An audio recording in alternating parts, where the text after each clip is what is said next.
Welcome students. आज हम 10th class second unit करेंगे। लास्ट वीडियोस में हमने किया था आपके पास कॉमन सॉल्ट को, NaCl को। फिर जब हमने उसके यूजेस किए लास्ट वीडियो में तो बताया था कि NaCl is the raw material used for the preparation of larger number of other chemicals like Na2CO3, NaOH, NaHCO3। इसमें से हम लास्ट वीडियो में कर चुके हैं NaOH के बारे में, सोडियम हाइड्रोक्साइड के बारे में। आज हम टॉपिक लेकर चलेंगे what are the uses of Na2CO3, how it is prepared from NaCl और इसकी क्या क्या प्रॉपर्टीज़ हैं। तो हमारा टॉपिक है Na2CO3 मीन्स सोडियम कार्बोनेट, और इसका जो कॉमन नेम है, कॉमन नेम क्या होता है? This is washing soda. इसको हम वॉशिंग सोडा क्यों बोलते हैं? Because it is used for the washing purpose. लेकिन जब हमने इसको नाम दिया वॉशिंग सोडा तो इसका फॉर्मूला होगा Na2CO3.10H2O means washing soda is the hydrated sodium carbonate. अब हाइड्रेटेड में भी हमने इसके साथ कितने वाटर पार्टिकल्स लगाए हैं? 10।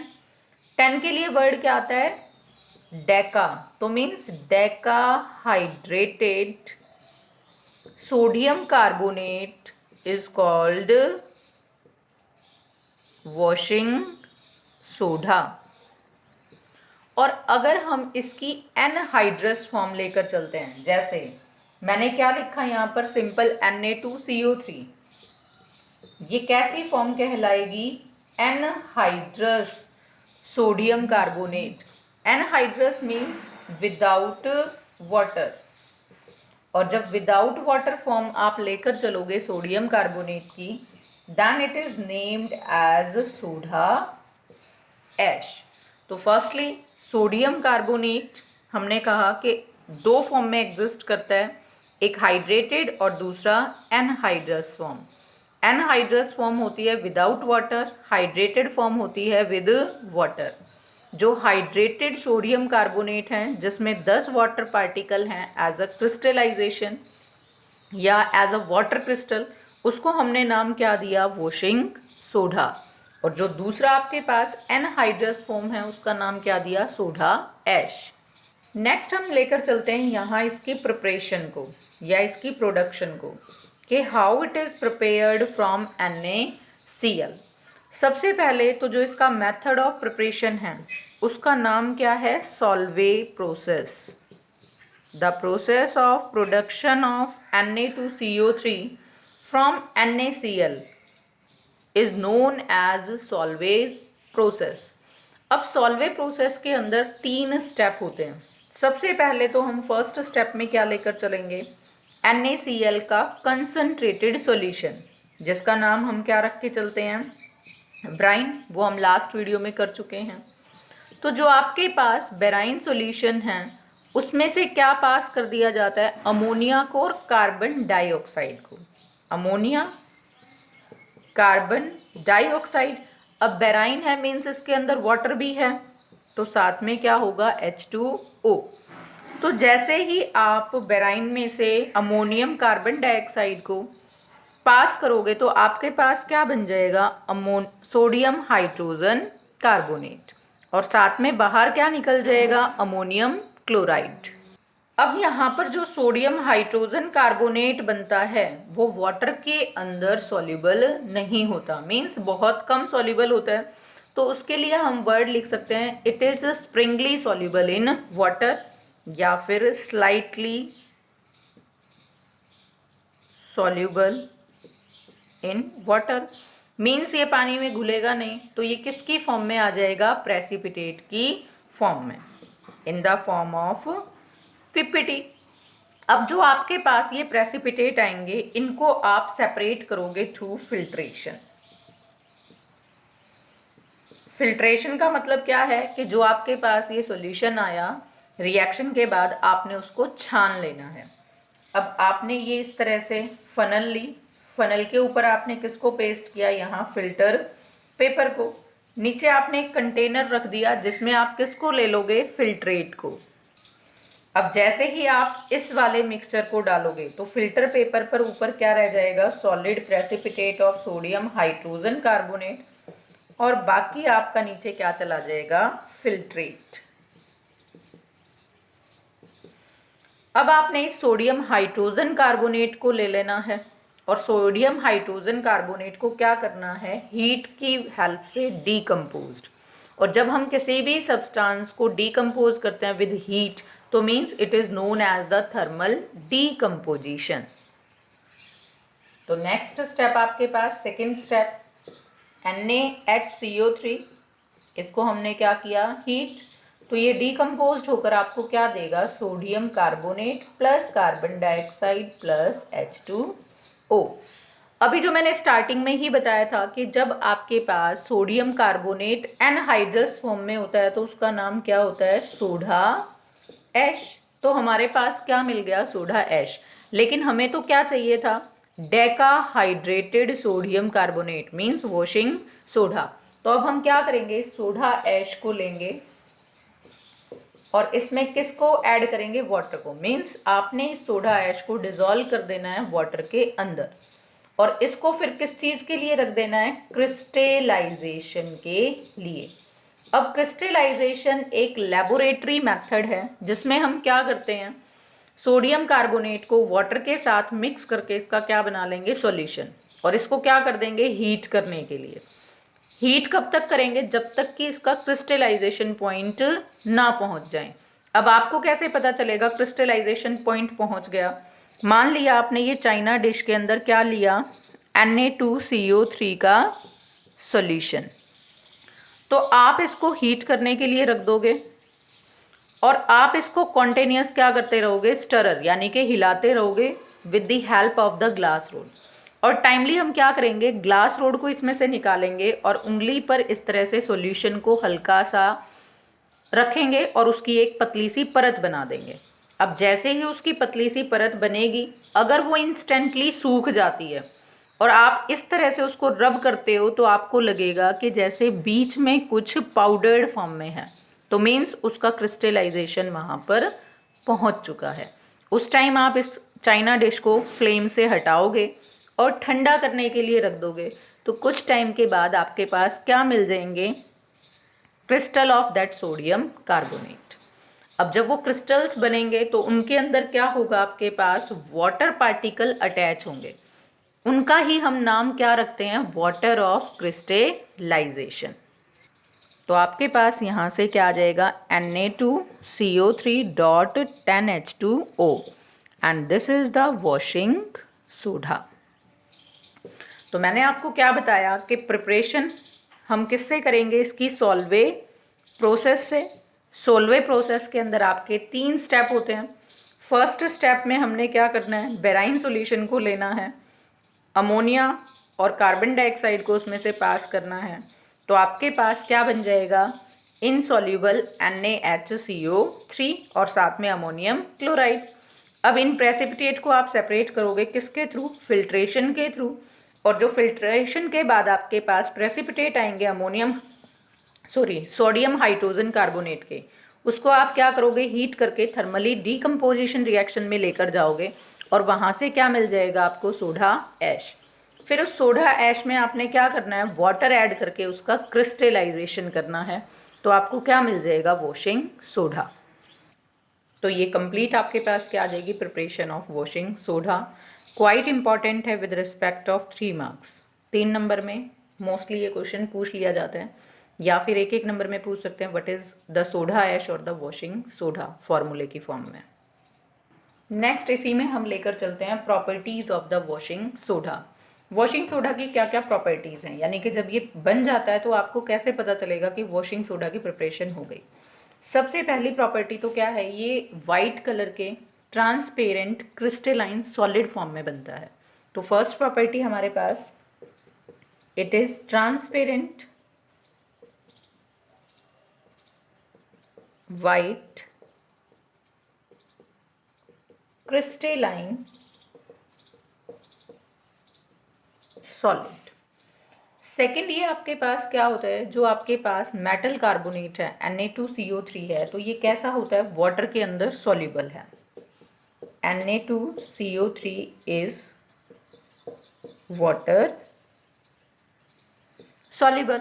अगर मैं इस रिएक्शन को लिखूं तो क्या आएगा, Na2CO3 with water gives rise NaOH, salt है। सॉल्ट के अंदर जब आप वाटर डालते हो तो आप क्या करते हो, हाइड्रोलिसिस ऑफ सॉल्ट। मीन्स वो टूट जाएगा अपने रिस्पेक्टिव बेस और एसिड के अंदर, H2CO3। NaOH कैसा है आपके पास, एक स्ट्रॉन्ग बेस, और H2CO3 कार्बोनिक एसिड क्या है आपके पास, एक वीक एसिड। मीन्स Na2CO3 का वाटर के अंदर जो सॉल्यूशन होगा वो कैसा होगा, एल्केलाइन सॉल्यूशन। तो हम कह सकते हैं कि जो Na2CO3 है it dissolve in water and gives the alkaline medium. अब आपको कैसे पता चलेगा कि ये सॉल्यूशन एल्केलाइन है, because it turns red litmus into blue. Next, third properties के नाम से ही पता चल रही है, वॉशिंग सोडा। मीन्स आप इसको किसके लिए यूज करते हो, for washing, for cleansing properties. ये जनरली क्या करता है, जो डर्ट है या फिर डस्ट या फिर ग्रीस जो कपड़े के ऊपर लग जाता है, उसके अंदर क्या होता है, घुलकर एक सॉल्युबल प्रोडक्ट बनाता है। Means Na2CO3 interact with dust, dirt and grease and form the water soluble product। अब वाटर सॉल्युबल प्रोडक्ट होगा तो आराम से जब आप उस कपड़े की, जो गंदा है, जिस पर ये तीनों चीज़ें चिपकी हुई है, तो सोडियम कार्बोनेट इनके साथ मिलकर एक वाटर सॉल्युबल प्रोडक्ट बनाएगा, जो वॉशिंग के दौरान क्या हो जाएगा, रिंस, मीन्स बाहर निकल जाएगा कपड़े से। तो ये इसकी थर्ड प्रॉपर्टी हो सकती है कि it is used for the washing purpose और for the cleansing purpose. Next हमारे पास आ जाते हैं यूजेज ऑफ सोडियम कार्बोनेट और द वॉशिंग सोडा। यूजेस में एक प्रॉपर्टी तो हम यही लेकर चलेंगे कि ये यूज़ किया जाता है फॉर वॉशिंग पर्पज़। और क्यों यूज़ किया जाता है वॉशिंग पर्पज़ के लिए, वो हमने रीज़न बता दी कि डस्ट, डर्ट और ग्रीस के साथ एक वाटर सॉल्युबल प्रोडक्ट बनाता है, जो आराम से वॉश्ड अवे हो जाता है जब हम उनको धोते हैं, किसके साथ, पानी के साथ। नेक्स्ट आपके पास इसका जब यूज़ की बात करते हैं तो सोडियम कार्बोनेट किसके लिए यूज़ किया जाता है, for removing the permanent hardness of water. अब यहाँ पर मैंने थर्ड लिखा, जो इसका यूज़ वो क्या है, used for removing the permanent hardness of water. अब आपके पास वाटर दो तरह का होता है, एक आपके पास सॉफ्ट वाटर और दूसरा क्या होता है, हार्ड वाटर। सिंपली अगर हम कहें, सॉफ्ट वाटर वो होगा जो क्या दे देगा, इजिली फॉर्म द बबल्स और द फ्रोथ विद सोप, साबुन के साथ जो आसानी से झाग दे दे वो soft water. And which do not form bubbles with soap, तो वो क्या हो जाएगा, हार्ड वाटर।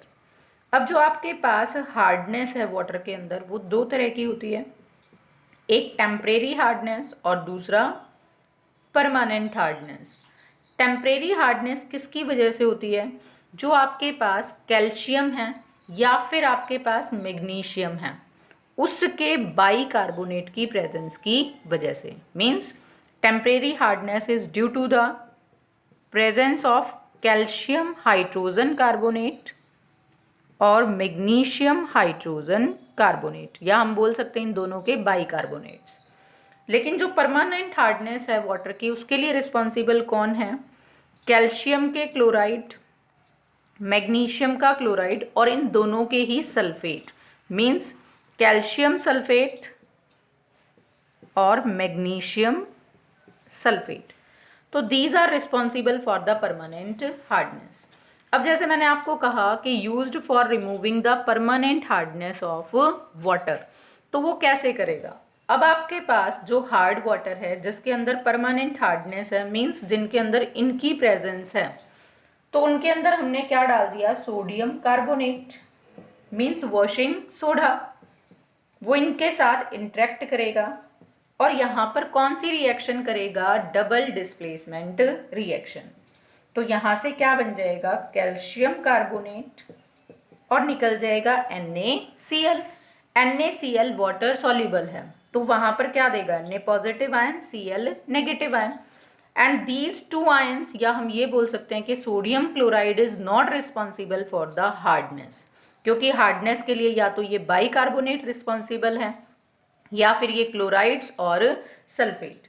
तो आपके पास जो यहाँ पर कैल्शियम कार्बोनेट बनता है वो किसकी फॉर्म में आ जाएगा, प्रेसिपिटेट की फॉर्म में, क्योंकि ये वाटर के अंदर सॉल्युबल नहीं होता। तो अब आप क्या करोगे, सिंपली इस वाटर को, जिसको हमने किससे ट्रीट किया, Na2CO3 से, फिल्ट्रेशन में लेकर जाओगे। फिल्ट्रेशन से क्या होगा, ये आपका प्रेसिपिटेट बाहर निकल जाएगा और फिल्ट्रेट आ जाएगा, जिसके अंदर क्या होगा, NaCl। मीन्स आपके पास जो वाटर आएगा वो कैसा होगा, सॉफ्ट वाटर। ऐसे ही अगर वहाँ पर आपके पास किसकी प्रेजेंस है, मैग्नीशियम के क्लोराइड या मैग्नीशियम के सल्फेट की, अब की बार हम रिएक्शन किसके साथ लिख लेते हैं, सल्फेट के साथ। तो अब यहाँ से क्या बनेगा, मैग्नीशियम का कार्बोनेट MgCO3, अगेन ये किसके रूप में आ जाएगा, प्रेसिपिटेट की फॉर्म में, और साथ में क्या निकल जाएगा, Na2SO4। अब Na2SO4 कैसा होगा, वाटर के अंदर सॉल्युबल। ये तो प्रेसिपिटेट की फॉर्म में फिल्ट्रेशन से बाहर निकाल लेंगे, तो जो आपके पास वाटर आएगा दोबारा से वो कैसा होगा, सॉफ्ट वाटर। इसीलिए यहाँ पर आपके पास पॉइंट क्या लिखा गया, it is used for removing the permanent hardness of water. तो ये आपके पास एक्सप्लेनेशन आ जाएगी कि how Na2CO3 is used for removing the permanent hardness. अब इस प्रोसेस के दौरान जो जो रिएक्शंस हैं हम उसको इस फॉर्म में लिख सकते हैं। फर्स्ट CaCl2 है, कहाँ से, हार्ड वाटर से, उसमें हमने क्या डाला, Na2CO3, तो क्या बन जाएगा यहाँ से, CaCO3 PPT plus NaCl। Same आपके पास कैल्शियम सल्फेट हार्ड वाटर से Na2CO3 के साथ रिएक्ट करेगा, क्या बनाएगा, CaCO3 के प्रेसिपिटेट, और साथ में क्या बना देगा, सोडियम सल्फेट। सेम आप रिएक्शन किसके लिए मेंशन करोगे, मैग्नीशियम। जैसे आपके पास मैग्नीशियम क्लोराइड, ये कहाँ से आया, from hard water, plus Na2CO3, तो आपको क्या देगा यहाँ से, MgCO3। MgCO3 के क्या बन जाएंगे, प्रेसिपिटेट, और साथ में क्या निकल जाएगा, प्लस 2NaCl। ऐसे ही अगर मैग्नीशियम का सल्फेट है फ्रॉम हार्ड वाटर, रिएक्ट करेगा Na2CO3 के साथ, क्या बनाएगा, अगेन मैग्नीशियम कार्बोनेट के precipitate plus sodium sulphate Na2SO4। तो दीज आर द रिएक्शंस जो कब होंगी, जब आप किस चीज़ को रिमूव कर रहे हो, permanent hardness of water. Next आपके पास जब सोडियम कार्बोनेट की यूज़ की बात करते हैं तो it is used for the manufacturing of glass and paper. Glass और पेपर को बनाने के लिए भी इसका यूज़ किया जाता है। ऐसे ही हम इसको यूज़ कर सकते हैं for the preparation of borax. Borax को अगर हम केमिकली देखते हैं तो उसका फॉर्मूला होता है Na2B4O2OH4 times dot 8H2O। Means यहाँ पर 8 water as a water of crystallisation की फॉर्म में मिलेंगे। नेक्स्ट हम अपनी वीडियो के अंदर टॉपिक करेंगे sodium hydrogen carbonate means baking soda के बारे में। Thanks and have a nice day.